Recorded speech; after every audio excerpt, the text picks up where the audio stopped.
All right, BMW 750i starter replacement. So they say you got to take a bunch of this stuff out, and it's supposed to be hours upon hours of hours to do it. I disagreed. I did a little bit of research on the internet and found that there is a method to do so where you don't have to. So I copied it, and I just got done putting the starter back in.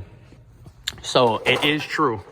This gentleman, shout out to him. I have to find his name correctly, but that is your starter right there, okay?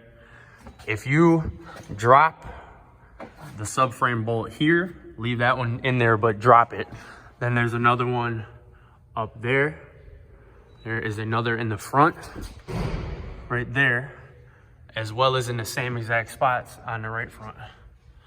So if you drop all of those out of there, and you take this ground cable out of your way, and you move this out of your way, like so, when you drop that, you will have enough room in this gap to sneak the starter out after you take that oxygen sensor out of your way, right through the gap on the cat. You won't have to take the arm out, you won't have to take the manifold out or any of that.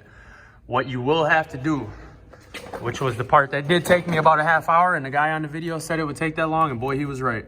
There's a heat shield, there's a 10 mil right there, which you really can't see, but it's right there.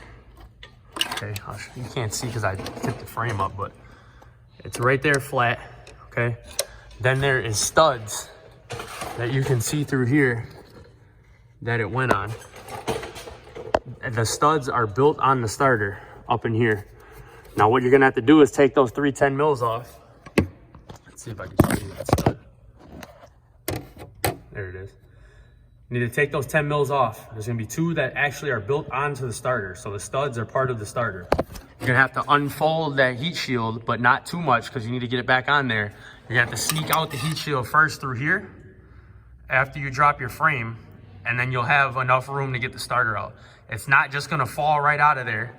You're gonna have to get the solenoid base up into this point of the region of the little gap that you have, and you're gonna have to pry down on the cat through here, through this part, with another person. Then you'll be able to get your starter out, put the new one in. And that O2 does have to come out of your way. But if you do all that, it was nowhere near 8 hours. It was more like 4.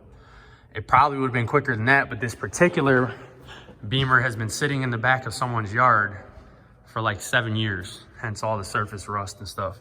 So some of those bolts didn't want to move, but it will come out. Take your time, and that's all you really have to do. Move that too if you really want to. It'll help you out a little bit.